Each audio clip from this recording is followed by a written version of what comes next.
UPSC ఆస్పిరెంట్స్కి సువర్ణావకాశం. UPSC classes LTX క్లాసెస్లో మీరు offline మరియు ఆన్లైన్ రెండింటిలో కూడా పొందొచ్చు. If you want proper offline classes, మన ఎల్టీఎక్స్ ఐఏఎస్ క్లాసెస్ వైజాగ్లో కొత్త బిల్డింగ్, మన ఓన్ బిల్డింగ్లో స్టార్ట్ అవుతున్నాయి.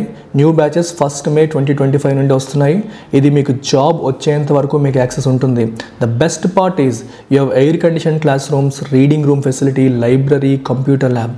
ఆల్ దీస్ ఫీచర్స్తో మన ప్రాపర్ ఆఫ్లైన్ క్లాసెస్ 1 May 2025 నుండి ప్రారంభమవుతున్నాయి. వినియోగించుకోండి. లేదు మేము వైజాగ్ వరకు రాలేము, ఇంట్లోంచే తీసుకుంటాం అనుకుంటే you can go for our UPSC infinity programme. ఆన్లైన్లో తీసుకోవచ్చు. ఇందులో మీకు GS prelims cum mains, NCERT foundation, current affairs, CSAT, prelims test series, mains answer writing ఇవన్నీ మీకు ఆఫ్లైన్లో కూడా వస్తాయి. ఇది కేవలం 60,000 రూపాయలకే 5,000 పర్ మంత్ ఈఎంఐ ఆప్షన్తో లైఫ్ టైం వ్యాలిడిటీతో మీరు పొందవచ్చు. ఓకే, ఆన్లైన్ కావాలన్నా ఆన్లైన్ ఆప్షన్ ఉంది, ఆఫ్లైన్ కావాలంటే ఆఫ్లైన్ ఆప్షన్ ఉంది. You can choose both. And the best part is inaugural ఆఫర్లో భాగంగా ఆఫ్లైన్ తీసుకునే వాళ్ళకి ఆన్లైన్ ఫ్రీగా ఇస్తున్నాం. Online access is absolutely free as part of our inaugural offer. ఎవరైతే ఆఫ్లైన్ జాయిన్ అవుతారో ఆన్లైన్ యూపీఎస్సీ ఇన్ఫినిటీ మీకు లైఫ్ టైం వ్యాలిడిటీతో కంప్లీట్గా ఫ్రీగా ఇస్తున్నాము. ఆఫ్లైన్లో మీకు 19 బుక్స్ కూడా వస్తాయి. ఎగ్జామ్ కోసం కంప్లీట్ సిలబస్ కవర్ చేసేలాగా 19 బుక్స్ కూడా మీకు ఇవ్వడం అనేది జరుగుతుంది. So do make use of this opportunity. Take care, bye. ఏమైనా డౌట్స్ ఉంటే ఈ నెంబర్కి మీరు కాంటాక్ట్ చేయండి, వివరాలు తెలుసుకోండి. Now today's editorial titled closer than ever. India Qatar మధ్య రిలేషన్స్ గురించి ఈ ఆర్టికల్. రెండు దేశాల మధ్య సంబంధాలు have now become closer than ever. ఎప్పటి వరకు ఉన్నదానికంటే ఇంకా క్లోజ్ అయ్యాయి. రెండు దేశాలు చాలా దగ్గరికి చేరాయి అని అర్థం. India and Qatar have deepened their ties despite differences. రెండు దేశాల మధ్య డిఫరెన్సెస్ ఉన్నప్పటికీ కూడా రెండు దేశాలు కూడా వాటి మధ్య టైస్, సంబంధాలని డీపెన్ చేశాయి. ఇంకా డీప్ చేసుకునే, ఇంకా పెద్దగా చేసుకునే సంబంధాలని పెంచాయి అని అర్థం. The visit of the Qatari Amir Sheikh Tamim bin Hamad Al Thani a decade after his last visit to India. ఆయన ఇండియాని విజిట్ చేసి ఒక దశాబ్దం గడిచింది. దశాబ్దం తర్వాత మళ్ళీ ఆయన విజిట్ చేయడం జరిగింది. And this visit has led to a reaffirmation of the deep ties between the two countries. ఇది దేనికి దారి తీసింది? హ్యాస్ లెడ్ టు అంటే దేనికి దారి తీసిందమ్మా? To రీఅఫర్మేషన్ of the deep టైస్. రెండు దేశాల మధ్య డీప్గా ఉన్న సంబంధాలని మరొక్కసారి నొక్కి చెప్పడానికి ఇది దారి తీసింది. రెండు దేశాల మధ్య సంబంధాలని ఇంకొకసారి నొక్కి చెప్పింది. While they do not always share the same world view. అయితే రెండు దేశాల యొక్క పాయింట్ ఆఫ్ వ్యూ ప్రపంచంలో రకరకాల ఇష్యూస్ పైన, క్లైమేట్ చేంజ్ కావచ్చు, టెర్రరిజం కావచ్చు, వేరే విషయాలపైన కావచ్చు, అన్నింటిపైన ఒకే రకమైన వ్యూ ఉన్నాయా అంటే నో. ఆల్వేస్ అన్ని రకాలుగా అన్ని విషయాల్లో ఒకే పాయింట్ ఆఫ్ వ్యూ లేకపోయినప్పటికీ both countries recognise each others importance on the regional and global stage. So regional and global స్టేజ్లో ఒక దాని ఇంపార్టెన్స్ని రెండు కంట్రీ ఇంకా అదర్ కంట్రీ రికగ్నైజ్ చేస్తుంది. ఇక్కడ రెండు అన్నప్పుడు ఈచ్ అదర్ వాడతాము. మోర్ దాన్ 2 వచ్చినప్పుడు మనం వన్ అనదర్ అని వాడతాం. సో బోత్ కంట్రీస్ ఇప్పుడు ఇండియా యొక్క రికగ్నిషన్, ఇండియా యొక్క ఇంపార్టెన్స్ని ఖతార్ రికగ్నైజ్ చేస్తుంది. ఖతార్ యొక్క ఇంపార్టెన్స్ని ఇండియా కూడా రికగ్నైజ్ చేస్తుంది. ఫర్ ఖతార్ పాయింట్ ఆఫ్ వ్యూలో తీసుకుంటే India is a globally connected power. India ఏంటి? ఒక globally connected power, maintaining a balance with all players in the west Asian region including Saudi Arabia, the UAE, Iran and Israel. ఇండియాకి ప్రపంచంలో అన్ని దేశాలతోని మంచి సంబంధాలు ఉన్నాయి. It's a globally connected power. So మనకి గమనిస్తే రష్యాతో మంచి రిలేషన్స్ ఉన్నాయి, యుఎస్తో మంచి రిలేషన్స్ ఉన్నాయి. అంటే రెండు ఆపోజిట్ వర్గాల ఇద్దరితోని మంచి రిలేషన్స్ ఉన్నాయి. ఈవెన్ మనకి వెస్ట్ ఏషియాలో తీసుకున్నా సరే సౌదీ అరేబియాతో, యుఏఈతో, ఇజ్రాయెల్తో, ఇరాన్తో అందరితోని మంచి రిలేషన్స్ ఇండియా మెయింటైన్ చేస్తుంది. Indian expatriates are often seen as the backbone of Qatari economic activity. Qatar economic యాక్టివిటీకి వెన్నెముకలాగా చెప్పొచ్చు. ఎవరు? ఇండియన్ ఎక్స్పాట్రియేట్స్. ఇండియా నుంచి వెళ్ళి ఖతార్లో సెటిల్ అయిన చాలామంది భారతీయులు ఖతార్లో చాలా ఇంపార్టెంట్ రోల్స్ ప్లే చేస్తున్నారు వాళ్ళ ఎకానమీ గ్రో అవ్వడానికి అని చెప్పొచ్చు. ఫర్ ఇండియా పాయింట్ ఆఫ్ వ్యూలోకి వస్తే Qatar is a Gulf power. Qatar ఏంటి? ఒక గల్ఫ్ దేశం, చాలా powerful country. A huge source of remittances, ఖతార్లో ఇండియన్స్ చాలామంది వర్క్ చేస్తున్నారు. మరి వాళ్ళంతా అక్కడి నుంచి సంపాదించిన డబ్బుల్ని ఇండియాకి వాళ్ళ ఫ్యామిలీకి పంపిస్తారు. సో రెమిటెన్సెస్ అంటే అర్థం ఏంటి? విదేశాల్లో మనం ఉండి సంపాదించి మన స్వదేశానికి, మన కుటుంబానికి మనం పంపించే డబ్బుల్ని మనం రెమిటెన్సెస్ అంటాం. సో ఇండియాకి హ్యూజ్ సోర్స్ ఆఫ్ రెమిటెన్సెస్గా ఖతార్ అని చెప్పొచ్చు. And a partner with a major geo strategic role. So మనకి చాలా స్ట్రాటజికల్గా కూడా వ్యూహాత్మకంగా తీసుకున్నా సరే చాలా ఇంపార్టెంట్ రోల్ ప్లే చేసే ఒక పార్ట్నర్ ఇండియా పాయింట్ ఆఫ్ వ్యూలో. Qatar also provides 45% of India's LNG needs. LNG నీడ్స్లో కూడా మనకి 45% మనకి న్యాచురల్ గ్యాస్ నీడ్స్ 45% ఖతార్ నుంచి వస్తుంది, which makes up about half of bilateral trade of $15 billion between the two countries. రెండు దేశాల మధ్య బైలేటరల్ ట్రేడ్, ద్వైపాక్షిక ట్రేడ్ అంటే ఎక్స్పోర్ట్స్ అండ్ ఇంపోర్ట్స్ కలిపి టోటల్ వాల్యూ తీసుకుంటే $15 billion ఉంటే అందులో 45% అనేది ఈ న్యాచురల్ గ్యాస్ ఇంపోర్ట్స్ అని మనం చెప్పొచ్చు. While Qatar is home to a US military base. US military బేస్కి అది హోమ్ అంటే అర్థం ఏంటి? ఖతార్లో ఒక ఏరియాలో యుఎస్ వాళ్ళు వాళ్ళ మిలిటరీని మెయింటైన్ చేయడానికి అవకాశం ఉందన్నమాట. ఓకే, అంటే యుఎస్ మిలిటరీకి ఆ స్పేస్ ఇచ్చేశారు. So US military can operate from that space. అంటే వాళ్ళు అమెరికాలో ఉండి ఎలా ఆపరేట్ చేసుకోవచ్చో ఖతార్లో కూడా ఉండి అది ఆపరేట్ చేసుకోవచ్చు వాళ్ళ ఓన్ స్పేస్ లాగా. అలాంటి దాన్నే మనం మిలిటరీ బేస్ అని చెప్పంటాం. సో యుఎస్కి ఒక మిలిటరీ బేస్ ఖతార్ ప్రొవైడ్ చేసింది, which houses the UK and Australian air forces. So ఆ యుఎస్ మిలిటరీ బేస్లోనే మనకి యూకే మరియు ఆస్ట్రేలియన్ ఎయిర్ ఫోర్సెస్ కూడా యూజ్ చేసుకుంటున్నాయి ఆ స్పేస్నే.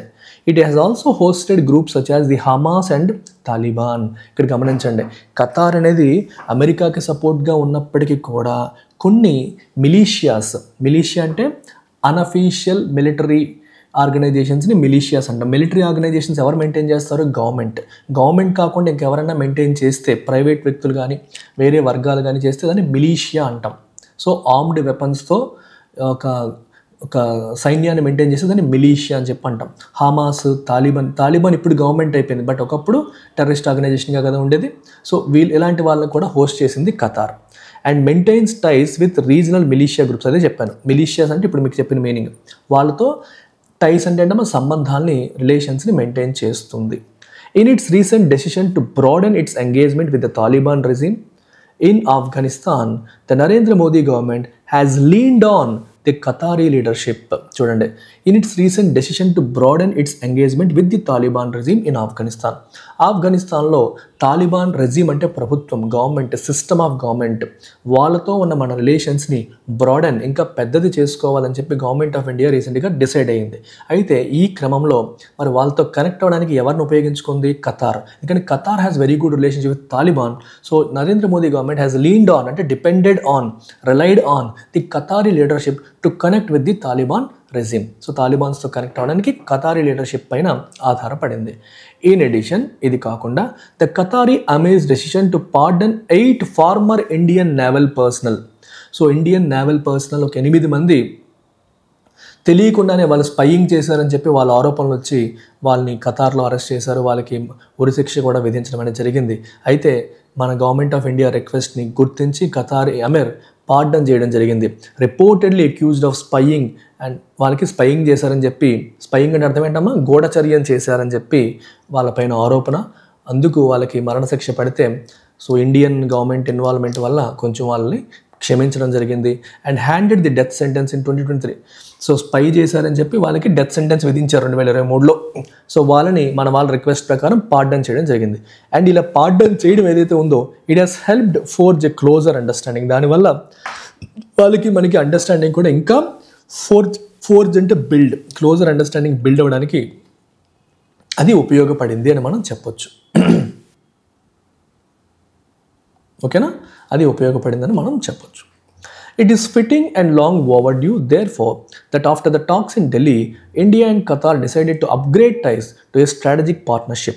Given that India already has strategic partnerships signed with Gulf Cooperation Council, including the UAE, Saudi Arabia, Oman and Kuwait. So very interesting కదా.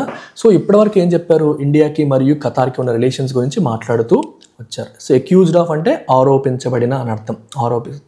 ఏంటి ఆరోపణ? స్పైయింగ్ చేశారని ఆరోపణ అనమాట. సో ఇక్కడ గమనించండి, వెరీ ఇంట్రెస్టింగ్ కాంటెక్స్ట్ వస్తుంది ఇక్కడ. సో రెండు దేశాల మధ్య రిలేషన్స్ ఎందుకు ఇంపార్టెంట్ అని చెప్పడానికి చాలా విషయాలు చెప్తూ వచ్చారు. ట్రేడ్ గురించి మాట్లాడారు, రిలేషన్ గురించి మాట్లాడారు, అన్నీ మాట్లాడుతూ సో ఇవన్నీ ఉన్నాయి కాబట్టి it is fitting and long over due, అంటే ఇప్పటికే జరగాలి, ఇప్పటికే ఎప్పటి నుంచో జరగాల్సింది ఇంకా జరగలేదనే కాంటెక్స్ట్ చెప్పినప్పుడు ఇట్ ఈస్ ఓవర్ డ్యూ అంటాం. సో ఇప్పుడు పేమెంట్ ఓవర్ డ్యూ అంటే అర్థం ఏంటి? మీరు పేమెంట్ చేయాలి ఇంకా చేయలేదు, అప్పుడు ఓవర్ డ్యూ అంటాం కదా. సిమిలర్గా ఇక్కడ కూడా ఇది ఎప్పుడో జరగాలి ఇంకా జరగలేదు అన్న సందర్భంలో మనం ఓవర్ డ్యూ అని చెప్పి అంటాం అన్నమాట. ఏంటి ఓవర్ డ్యూ అంటే 2 దేశాల మధ్య సంబంధాలని నార్మల్ సంబంధాలు కాదు, స్ట్రాటజిక్ పార్ట్నర్షిప్ కింద అప్గ్రేడ్ చేసుకోవాలి అని దేశాలు నిర్ణయించుకున్నాయి. ఆ నిర్ణయించుకోవడం అనేది కరెక్టేనా? ఎస్, అది కరెక్టే, ఇప్పటికే లేట్ అయింది, చేసుకోవాలి. స్ట్రాటజిక్ పార్ట్నర్షిప్ అంటే అర్థం ఏంటి? మామూలుగా 2 దేశాల మధ్య ద్వైపాక్షిక సంబంధాలు ఎలా ఉంటాయంటే ఆ కంట్రీ యొక్క ఎంబసీ ఈ కంట్రీలో, ఈ కంట్రీ యొక్క ఎంబసీ ఆ కంట్రీలో ఉంటుంది. అడిషనల్గా 2 దేశాల మధ్య ఎక్స్పోర్ట్స్ ఇంపోర్ట్స్ జరుగుతూ ఉంటాయి, అంతే, అంతవరకే ఉంటాయి నార్మల్గా 2 కంట్రీస్ మధ్య రిలేషన్స్. కానీ if you upgrade it to strategic partnership, మీరు స్ట్రాటజిక్ పార్ట్నర్షిప్ లెవెల్కి దాన్ని అప్గ్రేడ్ చేస్తున్నారు అంటే that means both countries are showing commitment, ఒక కమిట్మెంట్ చూపిస్తున్నాయి. దేనికి? మన సంబంధాలను ఇంకా బ్రాడ్ బేస్ చేయాలి, అంటే డిఫరెంట్ ఏరియాస్లో మనం కోఆపరేట్ చేసుకోవాలి అని 2 దేశాలు నిర్ణయించుకున్నట్టు. డిఫెన్స్లో కావచ్చు, సెక్యూరిటీలో కావచ్చు, టెక్నాలజీలో కావచ్చు, ఇన్నోవేషన్లో కావచ్చు, రైట్, పీపుల్ టు పీపుల్ మైగ్రేషన్లో కావచ్చు, లేదా ట్రేడ్, ఎకనామిక్ టైస్, ట్రేడ్ పరంగా కావచ్చు, మనం ఇప్పటివరకు ఉన్న రిలేషన్స్ని ఇంకా పెంచుకోవాలి. అలాగే పొలిటికల్ ఎంగేజ్మెంట్, అంటే ఆ దేశపు వాళ్ళు మన దేశానికి విజిట్ చేయడం ఫ్రీక్వెన్సీ పెరగాలి, మన దేశపు లీడర్స్ ఆ దేశాన్ని విజిట్ చేసే ఫ్రీక్వెన్సీ పెరగాలి. ఇప్పుడు చూడండి, 10 సంవత్సరాల క్రితం వచ్చిన తర్వాత మళ్ళీ ఇప్పుడు వచ్చారంటే 10 years నుంచి ఖతార్ నుంచి ఎవరు ఇండియాకి రాలేదు. ఇప్పుడు స్ట్రాటజిక్ పార్ట్నర్షిప్లోకి వెళ్తే విజిట్స్ అనేవి కూడా పెరుగుతాయి. రిలేషన్స్ ఒక సింపుల్ ఆస్పెక్ట్ పైన కాకుండా మల్టిపుల్ ఏరియాస్లో 2 దేశాల మధ్య ఎంగేజ్మెంట్ అనేది పెరుగుతుంది. సో ఆ రకంగా అప్గ్రేడ్ చేసుకుందనమాట, అది పాయింట్ అక్కడ. They also signed a double taxation, very interesting కదా ఇది, a double taxation avoidance agreement and MOUs in areas including sports and youth affairs. So 2 దేశాలు కూడా డబుల్ టాక్సేషన్ అవాయిడెన్స్ అగ్రిమెంట్ని సైన్ చేసుకున్నాయి. మరి డబుల్ టాక్సేషన్ అవాయిడెన్స్ అగ్రిమెంట్ అంటే అర్థం ఏంటి? మీకు 2Kగా సింపుల్గా చెప్తాను. ఇది ఇండియా అనుకోండి, ఇది ఖతార్ అనుకోండి, ఓకే. సో ఇప్పుడు ఖతార్కి చెందిన ఒక కంపెనీ ఇండియాలో బిజినెస్ పెట్టింది. సో దీని పేరు ABC అనుకోండి, బిజినెస్ పెట్టింది. సో ABC అనేది ఇండియాలో బిజినెస్ పెట్టింది. ABC యొక్క హెడ్ క్వార్టర్స్ ఎక్కడ ఉంది? ఖతార్లో. సో వాళ్ళ యొక్క బ్రాంచ్ ఇండియాలో పెట్టారు. సో ఇండియాలో అది పిచ్చగా ప్రాఫిట్స్ జనరేట్ చేసిన తర్వాత ఈ ప్రాఫిట్స్ని ఖతార్ తీసుకెళ్ళింది. సో ఇండియా వాళ్ళు ఏమంటారంటే మీరు ఇండియా వచ్చారు, ఇండియాలో సంపాదించారు కాబట్టి దీని మీద ట్యాక్స్ కట్టండి అని చెప్పి ఇండియా దీని మీద ట్యాక్స్ వేస్తుంది. ఖతార్ వాళ్ళు ఏమంటారంటే మీరు ఇండియా వెళ్ళి బిజినెస్ చేసి డబ్బులు తీసుకొచ్చారు, సో దీని మీద ట్యాక్స్ కట్టండి అని ఖతార్ కూడా ట్యాక్స్ అడుగుతుంది. సో అంటే ఒకే ఇన్కమ్ పైన 2 సార్లు ట్యాక్స్ పడినట్టే కదా, అటు ఇండియా వేస్తుంది ట్యాక్స్, ఇంకోవైపు ఖతార్ కూడా దానిపైన ట్యాక్స్ వేస్తుంది. సో ఇలాంటి ట్యాక్సేషన్ మనం ఏమంటాం, ఇలాంటి సిచ్యువేషన్ ఏమంటాం? డబుల్ ట్యాక్సేషన్ అంటాం. సో విదేశాలకు చెందిన ఒక కంపెనీ మన దేశానికి వచ్చి ప్రాఫిట్ జనరేట్ చేస్తే ఇక్కడ చేశారు కదని మన వాళ్ళు ట్యాక్స్ వేసి ఈ ప్రాఫిట్స్ని వాళ్ళ దేశానికి తీసుకెళ్తే వాళ్ళు మళ్ళీ ట్యాక్స్ వేస్తే దాన్ని డబుల్ ట్యాక్సేషన్ అంటాం. So double taxation avoidance agreement అంటే అర్థం ఏంటి? ఇలాంటి సిచ్యువేషన్ రాకుండా కాపాడడం. అంటే ఇలాంటి సందర్భం వచ్చినప్పుడు ఏదో ఒక చోట మాత్రమే ట్యాక్స్ పడేటట్టుగా చేయడం, లేదా ఫర్ ఎగ్జాంపుల్ ఇప్పుడు ఇండియా 5% ట్యాక్స్ వేసింది అనుకోండి, ఖతార్ 10% వేస్తుంది అనుకోండి. సో ఖతార్ వాడు ఏం చేస్తాడంటే ఇండియాలో మీరు ఆల్రెడీ 5% కట్టేశారు కాబట్టి నాకు 5% కట్టండి చాలు అన్నాడు అనుకోండి, అప్పుడు కూడా మనం డబుల్ ట్యాక్సేషన్ అవాయిడ్ చేసినట్టే, అంటే ఓవరాల్గా 10% కట్టినట్టు. లేదా ఈ రెండిట్లో ఎక్కడ ఒక దగ్గర కట్టి రెండో చోట కట్టక్కర్లేదని 2 కంట్రీస్ అగ్రీ చేసుకున్నాయి అనుకోండి, అప్పుడు కూడా డబుల్ ట్యాక్సేషన్ అవాయిడ్ అవుతుంది. అగ్రిమెంట్లో ఏం రాసుకున్నారో మనకు తెలియదు, కానీ డబుల్ ట్యాక్సేషన్ అవాయిడెన్స్ అగ్రిమెంట్ యొక్క ఆబ్జెక్టివ్ కాన్సెప్ట్ ఇది. చూసిన వాళ్ళకి అర్థమవుతుందా? అర్థమైతే ఒకసారి అర్థమవుతుందని చెప్పండి, కాకపోతే డౌట్ ఉంటే చెప్పండి, I will answer. Have you understood what is DTAA లేదా double taxation avoidance agreement? Let me know. So అలాంటి అగ్రిమెంట్ సైన్ చేసుకున్నాయి. They agreed to double bilateral trade by 2030. 2030 కల్లా బైలేటరల్ ట్రేడ్ని డబుల్ చేయాలని చెప్పి 2 దేశాలు ఒక మాట మీదకి వచ్చాయి. And Qatar is to invest $10 billion in India in infrastructure and manufacturing sectors and other areas. So Qatar ఏంటమ్మా? Has agreed to double bilateral trade. 2 దేశాల మధ్య ఉన్న బైలేటరల్ ట్రేడ్ అంటే ద్వైపాక్షికంగా ఉన్న ట్రేడ్ని డబుల్ చేయడానికి 2 దేశాలు అగ్రీ అయ్యాయి. అండ్ 2030 కల్లా. And Qatar is to invest $10 billion in India in infrastructure. ఇండియాలో ఇన్ఫ్రాస్ట్రక్చర్ కోసం $10 billion ఇన్వెస్ట్ చేయడానికి ఖతార్ వస్తుంది. And manufacturing sectors and other ఏరియాస్లో $10 బిలియన్ ఇన్వెస్ట్ చేస్తుందంట ఖతార్ రాబోయే రోజుల్లో. While the joint statement and readouts dwelt on the bilateral bonhomie. So 2 దేశాలు కలిపి ఇష్యూ చేసిన జాయింట్ స్టేట్మెంట్ కావచ్చు, లేదా రీడౌట్స్ అంటే బయటికి ఏవైతే రిలీజ్ చేశారో అవి చూస్తే they dwelt on the bilateral bonhomie అంటే 2 దేశాల మధ్య ఉన్న ఫ్రెండ్లీ రిలేషన్స్ని, అట్మాస్ఫియర్ని, ఫీలింగ్స్ని అది మనకి వాటిపైన ఎక్కువగా ఫోకస్ చేసే. డ్వెల్ట్ ఆన్ అంటే ఫోకస్డ్ ఆన్ అని అర్థం. The geopolitical undertones of this their summit cannot be ignored. ఈ సమ్మిట్ యొక్క జియో పొలిటికల్ అంటే అర్థం ఏంటి? ఇది కేవలం 2 దేశాలకి మధ్యన సంబంధం ఇష్యూ లాగే కనిపిస్తున్నప్పటికీ కూడా దీనికి సిగ్నిఫికెన్స్ అనేది ఉంది. సమ్మిట్ అంటే శిఖరాగ్ర సమావేశం. వెరీ ఇంట్రెస్టింగ్ వర్డ్ కదా. సమ్మిట్ అంటే మీనింగ్ ఏంటి? శిఖరాగ్ర సమావేశం అంటే 2 దేశాల మధ్య టాప్ లీడర్స్ మధ్య జరిగే మీటింగ్ని సమ్మిట్ అంటారు. సో ప్రెసిడెంట్స్ కానీ, ప్రైమ్ మినిస్టర్స్ కానీ, హైయెస్ట్ లెవెల్లో ఉన్న వాళ్ళ మధ్య జరిగే మీటింగ్స్ని మాత్రమే సమ్మిట్స్ అంటారు. ఇప్పుడు మన దేశపు ఫారిన్ మినిస్టర్ వాళ్ళ ఫారిన్ మినిస్టర్ కలిస్తే అది సమ్మిట్ కాదు. ప్రైమ్ మినిస్టర్ వాళ్ళ కింగ్ కలిస్తే సమ్మిట్, లేదా మన ప్రెసిడెంట్ వాళ్ళ కింగ్ కలిస్తే అది summit. So high level officials PM and president ఇట్లాంటి వాళ్ళు ఆ దేశంలో ఈక్వలెంట్ పీపుల్తో కలిస్తే మాత్రమే దాన్ని సమ్మిట్ అని చెప్పి అంటారు. చిన్న చిన్న మీటింగ్స్ని మినిస్టర్స్ కలిసినా, లేకపోతే ఫారెన్ సెక్రటరీస్, ఐఎఫ్ఎస్ ఆఫీసర్స్ కలిస్తే అది సమ్మిట్ అవ్వదు. సో ఈ సమ్మిట్ యొక్క జియో పొలిటికల్ అండర్ టోన్స్ కూడా ఉన్నాయి. అంటే మనకి జియో పొలిటికల్గా దీని యొక్క కొంచెం అంటే మనకి ఫర్ ఎగ్జాంపుల్ గల్ఫ్లో చాలా ఇష్యూస్ జరుగుతున్నాయి. ఎస్పెషల్లీ ఇజ్రాయిల్ హమాస్ కాన్ఫ్లిక్ట్ జరుగుతుంది. ఇట్లాంటి విషయాల్లో కూడా వీళ్ళు మాట్లాడారు. అంటే 2 దేశాలకు సంబంధించిన అంశాలు కనిపిస్తున్నప్పటికీ కూడా ప్రపంచాన్ని పట్టి పీడిస్తున్న కొన్ని జియో పొలిటికల్ ఇష్యూస్ గురించి కూడా చిన్న డిస్కషన్స్ అనేవి జరిగాయి. ఆ టచ్ కూడా వచ్చింది అని అర్థం. The Qatari Amir's visit comes amidst turmoil in the Gulf region. Amidst అంటే in the middle of, turmoil అంటే గందరగోళం. సో ఎలాంటి టైంలో ఈయన విజిట్ జరిగింది? మనకి గల్ఫ్ రీజియన్లో ఒక టర్మాయిల్ జరుగుతున్న టైంలో, ఒక గందరగోళం జరుగుతున్న టైంలో, ఏ విషయంలో? Over Israel Gaza conflict and US President Donald Trump's outrageous plan to clear 2 million Palestinians from their homeland in the name of regional peace. Regional peace అనే పేరుతో పాలస్తీనాలోని గాజా స్ట్రిప్ నుంచి 20 లక్షల మంది పాలస్తీనియన్స్ని ఇక్కడి నుంచి పంపించేయాలి, మీరు అరబ్ కంట్రీస్కి వెళ్ళిపోండి, ఇప్పుడు ప్రశాంత్ వచ్చేస్తుంది, పర్మనెంట్గా పీస్ వస్తుందని చెప్పి డొనాల్డ్ ట్రంప్ ఒక రియల్ ఎస్టేట్ ప్లాన్ చెప్పారు. అదొక అవుట్రేజియస్ ప్లాన్ అంటే అర్థమేంటి? షాకింగ్లీ బ్యాడ్ అని అర్థం అనమాట. ఇట్లాంటివి జరుగుతున్నాయి ఒకవైపు, ఇంకోవైపు టర్మాయిల్, గందరగోళం, కేవోస్, పాండిమోనియం జరుగుతోంది ఎక్కడ? గల్ఫ్ రీజియన్లో. ఎలాంటి సమయంలో ఆయన విజిట్ అనేది జరిగింది? So every country in the Gulf region has voiced it's opposition to the Trump announcement. Trump ఇచ్చిన అనౌన్స్మెంట్కి ప్రతి కంట్రీ కూడా ఏం చేసింది? Has voiced it's opposition. Voice అంటే అర్థం ఏంటమ్మా? ఎక్స్ప్రెస్. వాయిస్ అనే పదం ఇక్కడ వర్బ్గా యూజ్ చేస్తారు, not as a noun. Voice అంటే గొంతు అంటాం, అంటే గొంతు విప్పారు అని అర్థం. సో యాజ్ ఎ వర్బ్ ఇది యూజ్ చేశారు. Voice its opposition. ప్రతి కంట్రీ కూడా అపోజిషన్ని ఎక్స్ప్రెస్ చేసింది ట్రంప్ అనౌన్స్మెంట్కి. And New Delhi's relative silence has been noted. New Delhi యొక్క రిలేటివ్ సైలెన్స్ అంటే అన్ని దేశాలు మాట్లాడుతున్నప్పటికీ న్యూఢిల్లీ మాట్లాడలేదు. ఆ సైలెన్స్ కూడా హ్యాస్ బీన్ నోటెడ్. దాన్ని కూడా నోట్ చేయడం జరిగింది. అంటే మీకు అర్థమవుతుంది, అన్ని దేశాలు మాట్లాడినప్పటికీ ఇండియా మాట్లాడలేదు అనే విషయం నోటెడ్ అంటే రాసుకోవడం అని కాదు, గుర్తించబడింది అని అర్థం. While the joint statement said that both sides conveyed their respective positions on the Israel-Hamas issue, joint statement ఏం చెప్తుంది మనకి? 2 దేశాలు కూడా కన్వే అంటే తెలియపరిచాయి. ఏంటది? The respective positions. Israel Hamas ఇష్యూలో ఖతార్ పొజిషన్ ఏంటి, ఇండియా పొజిషన్ ఏంటి అని చెప్పి 2 సైడ్స్ కూడా బయటికి చెప్పాయి అని చెప్పారు. కానీ ఏంటనేది చెప్పలేదు. It did not detail these positions. India position ఏంటి, ఇండియా తన పొజిషన్ ఏంటో వ్యక్తపరిచింది అన్నారు, కానీ ఇండియా పాయింట్ ఆఫ్ వ్యూ ఏంటని బయటికి చెప్పలా. As Arab GCC OIC members meet this week to discuss the challenge from developments in Gaza.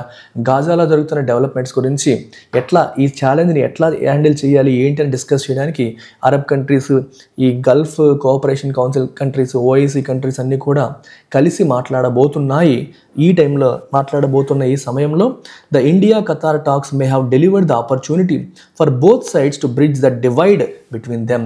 2 దేశాల మధ్య ఉన్న డివైడ్, గ్యాప్ ఏదైతే ఉందో దాన్ని బ్రిడ్జ్ చేయడానికి, దాన్ని కలపడానికి ఇది ఒక మంచి ఆపర్చునిటీగా 2 దేశాల మధ్య ఉన్న మంచి ఆపర్చునిటీగా ఈ టాక్స్ని ఉపయోగించుకోవడం జరిగింది. ఇది ఒక మంచి ఆపర్చునిటీని క్రియేట్ చేసింది. ఏంటివి ఈ టాక్స్, చర్చలు? Even as Delhi and Doha committed to A much stronger forward looking bilateral relation partnership. So much stronger forward looking bilateral partnership వైపు రెండు దేశాలు కమిట్మెంట్తో ఉన్నాయి ఒకప్పుడు. ఇక్కడ 2 పాయింట్స్ అమ్మా. రెండు దేశాలకి ఈ మధ్య ఈ డిస్కషన్ ఏదైతే ఉందో ఇది 2 పాయింట్స్ ఆఫ్ వ్యూలో మీరు చూడొచ్చు. ఒకటి, కేవలం ఈ 2 కంట్రీస్ వాటి రిలేషన్స్, వాటి యొక్క స్ట్రాటజిక్ పార్ట్నర్షిప్ భవిష్యత్తులో ఇంకా ఇంకా ఇంకా ఎంత పెంచుకోవాలి అనే కాంటెక్స్ట్ ఒకటి. రెండవది, ఇంటర్నేషనల్గా సిగ్నిఫికెంట్గా ఉన్న కొన్ని ఇష్యూస్ పైన రెండింటి యొక్క పాయింట్ ఆఫ్ వ్యూ కొంచెం ఆపోజిట్గా ఉంది. సో అలాంటి విషయాలు డిస్కస్ చేసుకోవడానికి, క్లారిటీ ఇచ్చుకోవడానికి కూడా ఈ చర్చలు ఉపయోగపడ్డాయి అని అర్థమవుతుందా? కొన్ని కాంట్రవర్షియల్ ఇష్యూస్ పైన మీ పాయింట్ ఆఫ్ వ్యూ ఏంటి, మీ పాయింట్ ఆఫ్ వ్యూ ఏంటి ఎదురు కూర్చొని మాట్లాడుకొని డిస్కస్ చేసుకోవడానికి కూడా ఈ టాక్స్ అనేవి ఒక ఆపర్చునిటీ క్రియేట్ చేశాయి. అంటే ఒకరినొకరు అపార్థం చేసుకోకుండా ఒకళ్ళ వ్యూ పాయింట్ ఇంకొకరు తెలుసుకోవడానికి కూడా ఒక ప్లాట్ఫామ్గా ఈ చర్చలు అనేవి ఉపయోగపడ్డాయి అని అర్థం. Got it? సో మీరు ఇక్కడ ఓన్లీ వర్డ్ చదివేసి వొకాబులరీ చెప్పడం కాదమ్మా ఎడిటోరియల్ యొక్క ఉద్దేశం. ద ఓవరాల్ కాంటెక్స్ట్ ఏంటి, దాని మీనింగ్ ఏంటి, ఆథర్ ఏం చెప్పడానికి ప్రయత్నిస్తారనేది మొత్తం మనం జ్యూస్ పిండినట్టు పిండేయాలి. అప్పుడే మనం ఎడిటోరియల్ సరిగ్గా చదివినట్టు. పదం చదివేసి వొకాబులరీ చెప్పేసి ఎడిటోరియల్ చదివినట్టు కాదు. అండర్స్టాండింగ్ నేర్చుకుంటేనే, అర్థం చేసుకుంటేనే మనకి ఎడిటోరియల్ చదివినట్టు, లేకపోతే కాదు. మరి టోన్ ఆఫ్ ది ఆథర్ ఏంటి? ఆథర్ ఇక్కడ ఎవరిని పెద్దగా క్రిటిసైజ్ చేయలేదు, ఉన్న విషయాన్ని చెప్పుకుంటూ వెళ్ళారు. ఇక్కడ ఎవరిని తిట్టారు? ఖతార్ని తిట్టలేదు, ఇండియాని తిట్టలేదు, ఎవరిని తిట్టలేదు. So you can say it is neutral at analytical. న్యూట్రల్గా వెళ్ళింది బట్ అనలైజ్ చేస్తూ వెళ్తుంది. సో ఆల్మోస్ట్ ప్రతిరోజు కూడా మనకి టోన్ అనగానే క్రిటికల్ పెడుతూ ఉంటాం, కానీ ఈరోజు క్రిటికల్గా లేదు. ఎందుకంటే ఇండియా ఖతార్ రిలేషన్స్, ఇండియాని తిట్టలేదు, ఖతార్ని తిట్టలేదు, ఎవరిని తిట్టలేదు. సో పాజిటివ్గా ఉన్న విషయాన్ని చెప్తూ, డేటా చెప్తూ, అనాలిసిస్ చేస్తూ వెళ్ళింది. కాబట్టి you go with neutral at analytical. What is the main idea of the article? Article యొక్క మెయిన్ ఐడియా ఏంటి? ఆర్టికల్ యొక్క main idea, what is main idea? A theme అయితే రిపీటెడ్గా మాట్లాడారో అది మెయిన్ ఐడియా. రిపీటెడ్ థీమ్, దేని గురించి అయితే పదే మాట్లాడారో అది మెయిన్ ఐడియా అవుతుంది. స్టార్టింగ్లోను, ఎండింగ్లోను, చివరిలోను చాలా ఎక్కువ సందర్భాల్లో మాట్లాడేవి మెయిన్ ఐడియా. దేనిపైన ఎక్కువగా ఫోకస్ ఉంది, థ్రస్ట్ ఉంది, ఎసెన్స్ ఉంది, క్రక్స్, ఇలాంటి పదాలన్నీ వాడచ్చు. చెప్పండి. India and Qatar share identical political perspectives on global issues? Absolutely no. ఎందుకంటే they do not always share, ఏం చెప్పారు? They do not always share same world view అన్నారు. అంటే ఎప్పుడు అన్ని విషయాల్లో ఐడెంటికల్గా లేవు. India and Qatar have upgraded their relationship to a strategic partnership despite some differences. Excellent. రెండు దేశాల మధ్య డిఫరెన్సెస్ ఉన్నప్పటికీ కూడా వాటి రిలేషన్ని అవి స్ట్రాటజిక్ పార్ట్నర్షిప్కి అప్గ్రేడ్ చేసుకున్నాయి. అది main idea of the article. Which of the following can be inferred from the article? Article నుంచి మనం ఏమి ఇన్ఫర్ చేయొచ్చు? What can you infer from the article? ఆర్టికల్లో ఇచ్చిన కంటెంట్ బట్టి మనం ఏం చెప్పొచ్చు అని అర్థం. Qatar is India's largest trading partner in the Gulf. ఆర్టికల్లో ఇన్ఫర్మేషన్ ఇచ్చారా? యూఏఈ, సౌదీ అరేబియా కూడా ఉన్నాయి. ఖతారే లార్జెస్ట్ ట్రేడింగ్ పార్ట్నర్ అని చెప్పలేదు ఆర్టికల్లో. India's foreign policy is independent but influenced by regional dynamics. India foreign policy అనేది ఇండిపెండెంటే, ఎవరో చెప్తే చేసేది కాదు, కానీ రీజనల్ డైనమిక్స్ వల్ల ఇన్ఫ్లుయెన్స్ అవుతుంది. The US directly controls Qatar's diplomatic decisions. ఖతార్ యొక్క డిప్లొమాటిక్ డెసిషన్స్ని యుఎస్ కంట్రోల్ చేస్తుందన్నారు. ఈ రెండు కాదు. యుఎస్ కంట్రోల్ చేస్తుందా? ప్రంతీష్, ఎవరు చెప్పారు కంట్రోల్ చేస్తుందని? ఖతార్ ఏం చేయాలనేది యుఎస్ డిటర్మైన్ చేస్తుందా? ఎక్కడ చెప్పారు అసలు? మీరు టెంప్ట్ అవ్వకండి, అసలు దాని గురించి డిస్కషనే జరగలేదు. అమెరికా దాన్ని కంట్రోల్ చేస్తుందని ఎక్కడా రాయలేదు. ఒకవేళ అలా రాసే అవకాశం కూడా చాలా తక్కువ. అంటే ఒక దేశపు డెసిషన్స్ని ఇంకో దేశం కంప్లీట్గా కంట్రోల్ చేస్తుంది కొంచెం too much. India has a stronger military presence in Qatar than the US. ఈ క్వశ్చన్కి ఆన్సర్ వెంటనే మనం చెప్పలేం, అందుకే ఎలిమినేషన్ ద్వారా వెళ్ళాం. ఖతార్లో అమెరికా కంటే ఇండియాకి స్ట్రాంగర్ మిలిటరీ ప్రెజెన్స్, అసలు దీని గురించి డిస్కషన్ జరగలేదు కదా, నీకు అసలు ఇన్ఫర్మేషన్ లేదు. సో బెస్ట్ ఆన్సర్ ఏంటి? బి. ఇండియా యొక్క ఫారిన్ పాలసీ ఇండిపెండెంటే, కానీ రీజనల్ డైనమిక్స్తో అది ఇన్ఫ్లుయెన్స్ అవుతుంది. అంటే ఎలా ఉన్నాయి డైనమిక్స్ అంటే అర్థం ఏంటి? ఎవరికి మంచి రిలేషన్స్ ఉన్నాయి, ఎవరికి గొడవలు జరుగుతున్నాయి, ఎవరెవరు ఫ్రెండ్లీగా ఉన్నారు, ఇలాంటి ఆస్పెక్ట్స్ అన్నీ కూడా మన ఫారిన్ పాలసీని ఇన్ఫ్లుయెన్స్ చేస్తాయి. వేరే వాళ్ళు ఎవరో మనకి చెప్తే మనం చేసామని కాదు, మనం ఇండిపెండెంట్గానే వెళ్తున్నాం. అయినప్పటికీ కూడా you get influenced by what is happening around you. నీ చుట్టుపక్కల జరిగేది మనల్ని ఇన్ఫ్లుయెన్స్ చేస్తుంది. అంటే కొన్ని క్వశ్చన్స్కి మనకు ఆన్సర్ వెంటనే కనిపించట్లేదు, తట్టట్లేదు అన్నప్పుడు యూ గో ఫర్ ఎలిమినేషన్ ద్వారా మీరు వెళ్ళాలి. ఎలిమినేషన్ చేసేటప్పుడు అసలు ఆర్టికల్లో చెప్పనివి వాటిని ఏమంటాం మనం? అవుట్ ఆఫ్ కాంటెక్స్ట్ అంటాం, అవుట్ ఆఫ్ కాంటెక్స్ట్ ఆప్షన్స్ అంటాం. అసలు సందర్భమే లేదు, ఆర్టికల్లో దానికి అసలు డిస్కషనే జరగలేదు. ఫర్ ఎగ్జాంపుల్ లార్జెస్టా స్మాలెస్టా, ఎవరు పెద్ద ఎవరు తక్కువ అని చెప్పలేదు, నెంబర్ చెప్పారు 45 అని. 45 చెప్పినంత మాత్రం లార్జెస్ట్ ఎలా తెలుస్తుంది మీకు? సో అది హయ్యెస్టా కాదా నోబడీ నోస్ కదా, ఇంకా పక్కనోడికి ఇంకా ఎక్కువ ఉండొచ్చు, చెప్పలేదు. మిలిటరీ ప్రెజెన్స్ గురించి అసలు మాట్లాడలేదు, ఖతార్లో మనకి అసలు ఉందా లేదని మాట్లాడలేదు. దీని గురించి కూడా ఈ 3 కూడా కంప్లీట్గా ఈజీగా ఎలిమినేట్ చేయగలిగే options. So best answer is B.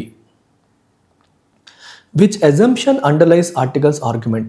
Article యొక్క ఆర్గ్యుమెంట్ వెనకాల ఉన్న అజంప్షన్ ఏంటి?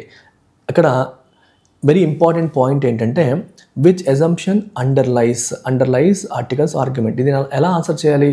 అజంప్షన్ అనేది ఎప్పుడు కూడా గుర్తుపెట్టుకోండి, ఆర్గ్యుమెంట్ని సపోర్ట్ చేస్తుంది. అంటే ఆథర్ దేన్ని అనుకొని, ఏది ఎజ్యూమ్ చేసుకొని ఈ మాట అంటున్నారు. What is the assumption behind this argument? When you are saying something you are assuming something. For example మీకు ఒక మాట చెప్తాను చూడండి. అరే నువ్వు సీక్రెట్గా ఉంచుతానంటున్నావు, అమ్మాయికి ఎందుకు చెప్తున్నావు అన్నాను అనుకోండి. Understand my sentence, you will understand how to look at assumption. మరి నువ్వు సీక్రెట్గా ఉంచాలంటున్నావు, మళ్ళీ అమ్మాయికి ఎందుకు చెప్పావు అని నేను అన్నాను. ఈ సెంటెన్స్ వెనకాల అజంప్షన్ ఏంటో చెప్పండి.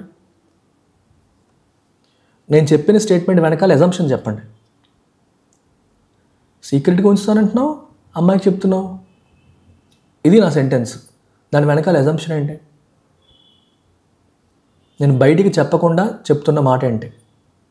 I want you to answer my oral question. అక్కడ ఉన్నది కాదు, మీరు చెప్పండి.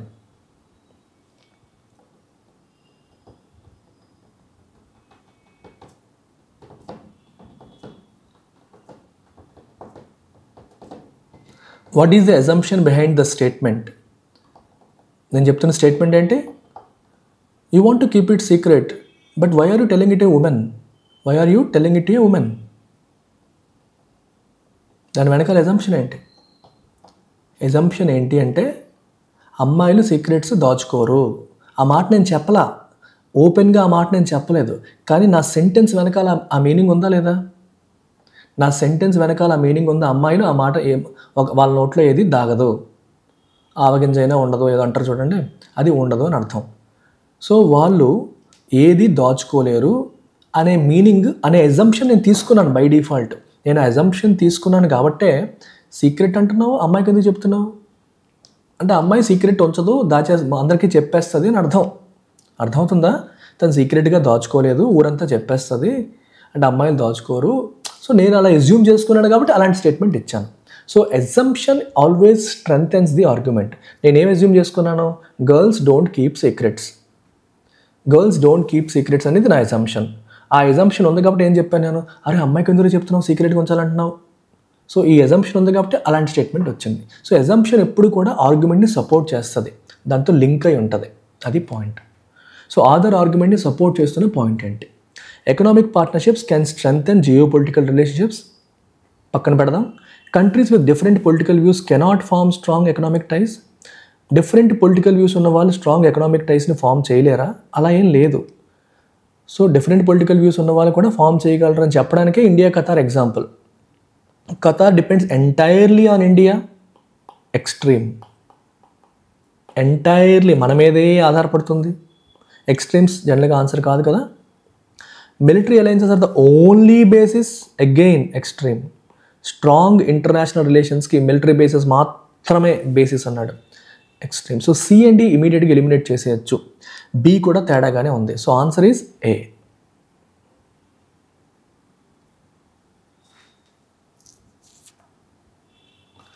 Got it?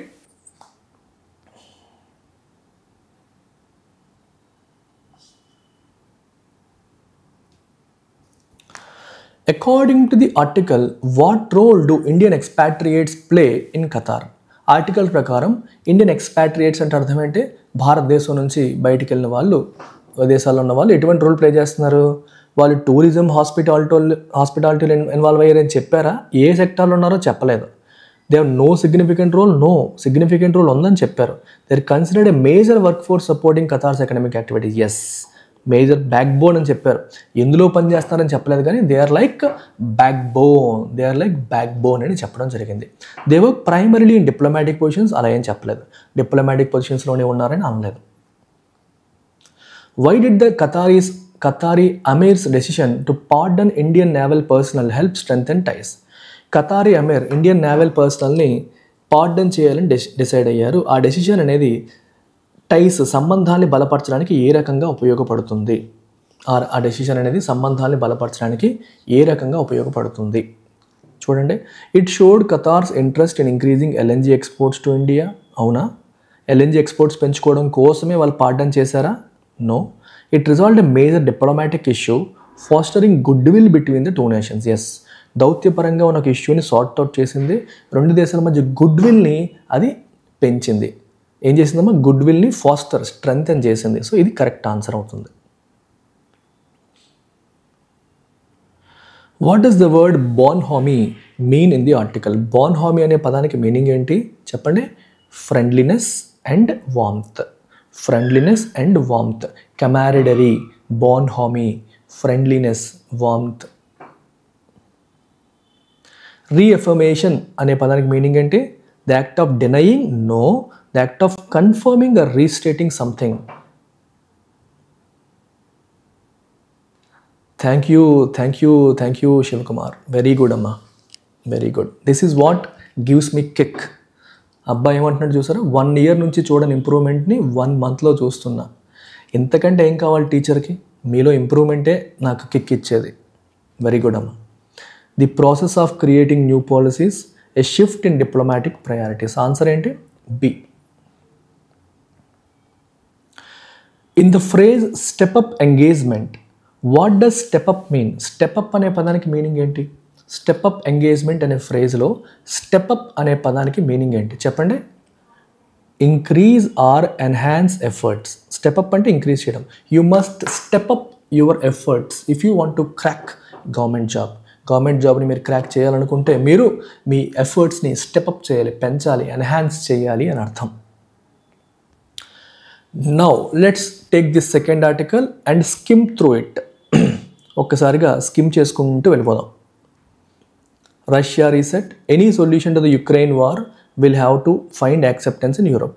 ఓకే, రష్యా ఇప్పుడు విచిత్రం ఏంటంటే యుక్రెయిన్ రష్యా వార్ జరుగుతుంది, దానికి ఒక పర్మనెంట్ సొల్యూషన్ తీసుకురావడానికి యుఎస్ ముందుకు వచ్చింది. సో యుఎస్ రష్యా మన ఇద్దరం మాట్లాడుకుందాం, ప్రాబ్లమ్ సాల్వ్ చేద్దామని చెప్పి అమెరికా ఉంటుంది. అయితే అమెరికా వచ్చి రష్యాతో మాట్లాడుతుందంట, ప్రాబ్లమ్ సాల్వ్ చేస్తుందంట. కానీ ఈ డిస్కషన్లో యుక్రెయిన్ లేదు, ఈ డిస్కషన్లో యూరోప్ లేదు. సో యూరోపియన్ మిగిలిన కంట్రీస్కి యాక్సెప్టెన్స్ ఉందా లేదని పట్టించుకోకుండా వీళ్ళిద్దరూ కూర్చొని సాల్వ్ చేస్తాను అంటున్నారు. సో ఆర్టికల్ ఏముంటుందంటే యుక్రెయిన్ వారికి సంబంధించి ఏదైనా మీరు సొల్యూషన్ తేవాలంటే అది యూరోప్లో కూడా యాక్సెప్టెన్స్ ఉండాలని ఆర్టికల్ చెప్తోంది. సో మనం క్విక్ స్కిమ్మింగ్ ఫార్మాట్, నేను లైన్ బై లైన్ చెప్పను, చదువుకుంటూ వెళ్ళిపోతాను. ఫాస్ట్ రీడింగ్ అన్నమాట, quick reading, quick glance.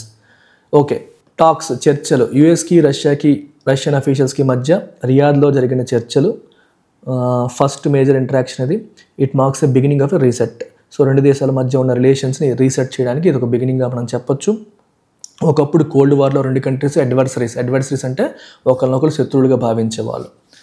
So ఈ చర్చలు ఎవరు మొదలు పెట్టారంటే US secretary of state Marco Rubio, Russia foreign minister. Secretary of state అన్న ఫారెన్ మినిస్టర్ అన్న ఒకటే, అమెరికాలో సెక్రటరీ ఆఫ్ స్టేట్ అంటారు. సో వీళ్ళిద్దరి మధ్య ఈ మీటింగ్స్ అనేవి స్టార్ట్ అయ్యాయి. రెండు సైడ్స్ కూడా రెస్పెక్టివ్ ఎంబసీస్లో స్టాఫింగ్ని మళ్ళీ రెస్టోర్ చేయాలని డిసైడ్ అయ్యాయి. సో అమెరికన్ ఎంబసీ యూఎస్లో ఉంటుంది, రష్యాలో ఉంటుంది, రష్యన్ ఎంబసీ యూఎస్లో ఉంటుంది. ఆ రెండు ఎంబసీస్లో కూడా స్టాఫింగ్ రెస్టోర్ చేయాలని డిసైడ్ అయ్యాయి. ఇంకా క్లోజర్ ఎకనామిక్ రిలేషన్స్ని ఎక్స్ప్లోర్ చేద్దామని నిర్ణయం తీసుకున్నాయి. హై లెవెల్ టీమ్ని సెటప్ చేసి చర్చలు మొదలుపెట్టి యుక్రెయిన్ వార్ని ఎండ్ చేయాలని కూడా నిర్ణయం తీసుకున్నాయి. డొనాల్డ్ ట్రంప్ ఏమో ఏం సిగ్నల్ చేశారు? తన Russian counter part Vladimir Putin కూడా నేను తర్వాత కలుస్తానని చెప్పన్నారు, డీల్ సెక్యూర్ చేస్తానని చెప్పారు. ఇది ఒక రకంగా అమెరికన్ పాలసీ టువర్డ్స్ రష్యా పరంగా ఒక డిసైసివ్ షిఫ్ట్ కింద చెప్పొచ్చు. ఇది మాకు సంబంధం లేదని వదిలేయకుండా మేము వెళ్తాము, సాలిడ్గా ప్రాబ్లమ్ సాల్వ్ చేస్తామని చెప్పి అమెరికా నిర్ణయం తీసుకున్నట్టుగా కనిపిస్తుంది. ఫార్మర్ బైడెన్ అడ్మినిస్ట్రేషన్లో మనకి తీసుకుంటే అమెరికా యుక్రెయిన్కి బిగ్గెస్ట్ మిలిటరీ అండ్ ఫైనాన్షియల్ బ్యాకర్గా, అంటే యుక్రెయిన్ని కంప్లీట్గా సపోర్ట్ చేసి వాళ్ళకి మిలిటరీ ఫైనాన్షియల్గా సపోర్ట్ చేస్తూ వచ్చింది. రష్యాతో ఫైట్ చేయడానికి వాళ్ళకి హెల్ప్ చేసింది. US had also led global efforts to weekend Russian ఎకానమీని weekend చేయడానికి యూరోపియన్ కంట్రీస్ అన్నిటితో కలిపి వాళ్ళపైన శాంక్షన్స్ చెప్పాను కదా, శాంక్షన్స్ విధించింది, ఆంక్షలు విధించి వాళ్ళని ఇబ్బంది పెట్టడానికి కూడా ట్రై చేసింది. అయితే బైడెన్ పాలసీని కంప్లీట్గా ట్రంప్ విసిరేశారు, పక్కన పడేశారు, కొత్త అప్రోచ్ తీసుకున్నారు. ఎటువంటి అప్రోచ్? ర్యాప్రోచ్మెంట్, అంటే కలవాలి, రిలేషన్ మళ్ళీ బిల్డ్ చేయాలనే అప్రోచ్ ఆయన తీసుకున్నారు.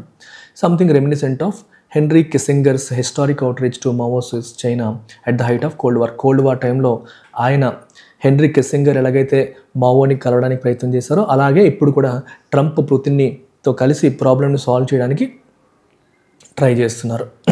వియత్నాం వార్ టైంలో జరిగిన సిచ్యువేషన్ అది. Mr Trump's push for stability with Russia is rooted in the sense of realism. అయితే very very interesting word. Realism అంటే అర్థం ఏంటి? ప్రాక్టికాలిటీ. ఐడియలిజం అంటే ఏదో ఒక సిద్ధాంతాన్ని పట్టుకొని వేలాడడం. రియలిజం అంటే ప్రాక్టికాలిటీని బట్టి వెళ్ళడం అనమాట. అంటే అవి ఇవి అనుకుంటే అవ్వదు, మనం ప్రాక్టికల్ సొల్యూషన్స్ చూసుకోవాలి అనుకునే భావజాలను మనం రియలిజం అని చెప్పి అంటాం. సో రష్యాతో మనం స్టెబిలిటీ కావాలని ట్రంప్ కోరుకోవడం అనేది రియలిస్టిక్ పొలిటికల్ పాలసీగా మనం తీసుకోవచ్చు. రష్యాని ఆయన ఒక మెయిన్ ఛాలెంజర్గా చూడట్లేదు. ఒకప్పుడు రష్యా అనేది సోవియట్ యూనియన్గా ఉన్నప్పుడు అమెరికాని ఛాలెంజ్ చేసే పెద్ద కంట్రీ. ఇప్పుడు అంత గొప్పగా it's a pale shadow of what Soviet Union used to be. అంత గొప్పగా ఇప్పుడు రష్యా లేదు, రైట్? సో రష్యాని అమెరికా మెయిన్ ఛాలెంజర్గా ట్రీట్ చేయట్లేదు. It is unrealistic as Pete Hegseth US defence secretary put it to expect Ukraine to turn around the war. So ఇంకో point ఏంటంటే Ukraine అనేది రష్యాతో ఎంత ట్రై చేసినా సరే రష్యాను ఓడించగలుగుతుందా? ఓడించలేదు. మళ్ళీ తను కోల్పోయిన ప్రాంతాలను తెచ్చుకోగలుగుతుందా? తెచ్చుకోలేదు. So it is unrealistic. వార్ని కంప్లీట్గా మార్చలేదు. అలా ఊహించడం, ఎక్స్పెక్ట్ చేయడం కూడా అసలు యూజ్లెస్, జరగదు, రియలిస్టిక్ కాదు. సో ట్రంప్ ఇంకా ఏంటి, is also oppose to further యుక్రెయిన్కి ఇంకా సపోర్ట్ పంపించడానికి కూడా అమెరికా సిద్ధంగా లేదు. సో యుక్రెయిన్కి ఇంకా ఎయిడ్ పంపించాలి, డిఫెన్స్ ఎక్విప్మెంట్ పంపించాలి, ఆయుధ సామగ్రి పంపించాలి, డబ్బులు ఇవ్వాలి అనే దానికి కూడా ట్రంప్ దానికి అనుకూలంగా లేరు. సో అమెరికా రిసోర్సెస్ అన్నీ చైనా పైన ఫోకస్ చేయాలని చెప్పి ఆయన అనుకుంటున్నారు. While building a better predictable relationship with రష్యాతో వద్దు. రష్యా మనకి ఇంతకుముందు ఉన్నంత అడ్వర్సరీ కాదు, మనల్ని ఛాలెంజ్ చేసే పొజిషన్లో కూడా రష్యా లేదు. మనల్ని ఇప్పుడు ఛాలెంజ్ చేసేది ఎవరంటే చైనా. సో చైనా మీద మనం ఫోకస్ చేద్దాము, రష్యాతో ప్రిడిక్టబుల్ స్టేబుల్ రిలేషన్షిప్ని బిల్డ్ చేద్దామని చెప్పి ట్రంప్ అనుకుంటున్నారు. Reverse Kissinger approach. While this is the broad strategic framework of Mr Trump's Russian reset. So అర్థమైందా? రష్యా ఇప్పుడు మీకు ఇంతవరకు ఏమర్థమైంది? అమెరికా రష్యా పరంగా ఉన్న అప్రోచ్ని మార్చేసింది. రష్యాని ఒక ఛాలెంజర్లా, శత్రువులా చూసేది ఇప్పుడు శత్రువులా కాదు, మెయిన్ ఛాలెంజర్గా చూడట్లేదు. ఒక స్టేబుల్ ప్రిడిక్టబుల్ రిలేషన్షిప్ రష్యాతో మెయింటైన్ చేసుకుందాము, ఫోకస్ చైనా పైన పెడదాము అని చెప్పి అనుకుంటున్నారు. అలాగే యుక్రెయిన్ పాయింట్ ఆఫ్ వ్యూలో తీసుకున్నప్పుడు కూడా బైడెన్ టైంలో యుక్రెయిన్ని సపోర్ట్ చేస్తూ రష్యా మీద యుద్ధానికి యుక్రెయిన్కి హెల్ప్ చేసింది బైడెన్ అడ్మినిస్ట్రేషన్. అలాగే రష్యన్ ఎకానమీని వీకెండ్ చేయడానికి యూరోపియన్ కంట్రీస్తో కలిసి ఈ బైడెన్ అడ్మినిస్ట్రేషన్ ప్రయత్నం చేసింది. కానీ ట్రంప్ అవన్నీ పట్టించుకోవట్లేదు. ఇంకా యుక్రెయిన్కి సపోర్ట్ చేస్తూ అమెరికన్ రిసోర్సెస్ని వేస్ట్ చేయాలనుకోవట్లేదు ట్రంప్. నేను ఏమైనా నా రిసోర్సెస్ ఉంటే వాటిని నేను చైనాని వీకెండ్ చేయడానికి వాడతాను తప్పితే యుక్రెయిన్ని సపోర్ట్ చేయడానికో రష్యాని వీకెండ్ చేయడానికో వాడనని చెప్పి ట్రంప్ అనుకుంటున్నారు. అది అయితే ఈ ఓవరాల్ ఫ్రేమ్వర్క్లో ఎవరు ఓడిపోతున్నారంటే యుక్రెయిన్ ఓడిపోతుంది, which has already lost over 20% of its territories. Thousands of men కోల్పోయింది. తన టెరిటరీలో 20% ఆల్రెడీ రష్యాకి కోల్పోయింది. The US which offered Ukraine NATO membership in 2008. 2008లో యుక్రెయిన్కి నాటో మెంబర్షిప్ ఆఫర్ చేసింది యుఎస్. ఇప్పుడు అది జరగదు, ఇప్పుడు నాటోలోకి యుక్రెయిన్ తీసుకుంటే కష్టం అని చెప్పేసి యుఎస్ఏ చెప్తుంది. నేటోలోకి వచ్చింది అనుకోండి, నేటో మెంబర్షిప్లో ఏమవుతుందంటే నేటోలో ఉన్న ఏ కంట్రీ పైన సరే ఒకళ్ళు దాడి చేశారనుకోండి మొత్తం అన్ని కంట్రీస్ వచ్చేస్తాయి. ఇప్పుడు యూకే ఉంది నేటోలో, యూకే మీద రష్యా వచ్చింది అనుకోండి, నేటోలోని మిగిలిన కంట్రీస్ అన్నీ కూడా యూకేకి సపోర్ట్గా వచ్చి రష్యా మీద పడిపోతాయి. అది నేటో. సో నేటోలోకి వెళ్తే నీకు సేఫ్టీ అనమాట, మిగిలిన కంట్రీస్ నేను కాపాడేస్తాయి. యుక్రెయిన్కి నేటో మెంబర్షిప్ ఇద్దామని యూఎస్ ఇంతకుముందు ఆఫర్ చేసింది, కానీ ఇప్పుడు అది ప్రాక్టికల్ కాదు. దానికి రష్యా ససేమర ఒప్పుకోదు. అది జరిగిందంటే ముందే వెళ్ళి పడిపోతుంది. ఆ సిచ్యువేషన్ మొదలైందంటేనే యుక్రెయిన్ మీద మూకుమ్మడి దాడి చేస్తుంది. Trump administration has also ruled out security guarantees to Ukraine. మీకు సెక్యూరిటీ గ్యారంటీస్ కూడా ఇవ్వనని కూడా చెప్పేసింది. ఆ రెస్పాన్సిబిలిటీ అంతా యూరోప్ది, నాకు సంబంధం లేదు, మేమెందుకు అంత బాధపడాలని చెప్పేసి చేతులు దులిపేసుకుంది ట్రంప్ అడ్మినిస్ట్రేషన్. అండ్ యూరోప్ కూడా ఆ విషయంలో ఒక మాట మీద లేదు. మనకి సెక్యూరిటీ గ్యారంటీ ఇవ్వాలా యుక్రెయిన్ని ఏదైనా ప్రాబ్లం వస్తే మనం కాపాడాలి లేదా అనే విషయంలో కూడా మిగిలిన యూరోపియన్ కంట్రీస్ కూడా ఒక మాట మీద లేవు. సో ఇప్పుడు Ukraine does not even have a seat at the table. రష్యాకి అమెరికాకి చర్చలు జరుగుతుంటే అక్కడ కనీసం యుక్రెయిన్కి ఒక సీట్ కూడా లేదు. అంటే అర్థం ఏంటి, వాళ్ళని చర్చలకు పిలవలేదు. రెండు పెద్ద దేశాలు గొడవలాడుకున్న, రీసెట్ చేసిన, రిలేషన్స్ని మళ్ళీ బిల్డ్ చేసుకున్న స్మాలర్ కంట్రీస్ మాత్రం మధ్యలో ఉండిపోయి ఏవైతే ఉంటాయి అవి సఫర్ అవుతాయి. గొడవల్లోనూ నలిగిపోతాయి, వాళ్ళు కలిసిపోయినా వీళ్ళు నలిగిపోతారు. కానీ యుక్రెయిన్ వదిలేయడం, యూరోప్ని వదిలేయడం ఈ సెటిల్మెంట్లో అది మాత్రం యుక్రెయిన్ యొక్క ఫ్యూచర్ని, యూరోప్ యొక్క సెక్యూరిటీ ఆర్కిటెక్చర్ని ఏం చేస్తుందమ్మా చూడండి. Any settlement that would determine both Ukraine ఫ్యూచర్ని, యూరోపియన్ సెక్యూరిటీ ఆర్కిటెక్చర్ని డిటర్మైన్ చేసే ఈ టాక్స్లో, ఈ చర్చల్లో యుక్రెయిన్ని మరియు యూరోప్ని వదిలేయడం అనేది కరెక్ట్ కాదు, మారల్గా కాదు, ప్రాక్టికల్గా కూడా కాదు అంటున్నారు. సో ట్రంప్ నిజంగానే స్ట్రాంగ్ ఫౌండేషన్ వేసి రిలేషన్స్ బిల్డ్ చేయాలనుకుంటే, రీసెట్ చేయాలనుకుంటే అతను అన్ని పార్టీస్కి యాక్సెప్టబుల్గా ఉన్న సెటిల్మెంట్ కోసం ప్రయత్నం చేయాలంటే యూఎస్కి, రష్యాకి, యూరోప్కి, యుక్రెయిన్కి అందరూ యాక్సెప్ట్ చేసే సొల్యూషన్ కోసం ప్రయత్నం చేయాలి తప్పితే ఒక్క యూఎస్కి మాత్రమే అనుకూలంగా ఉండేది చేయకూడదు అని అర్థం. ఓకే, ఇది స్టోరీ. ఇప్పుడు మీరు ఆన్సర్ చేసేయండి, మీరు ఈజీగా చేస్తారు. What is the main idea of the article? Answer is the US and Russia are resetting ties, but any settlement must include Ukraine and Europe. వీళ్ళని కూడా ఇంక్లూడ్ చేసి సెటిల్మెంట్ చేయాలి, వాళ్ళు వదిలేసి చేస్తే అది కరెక్ట్ కాదు అని అర్థం. So very easy question.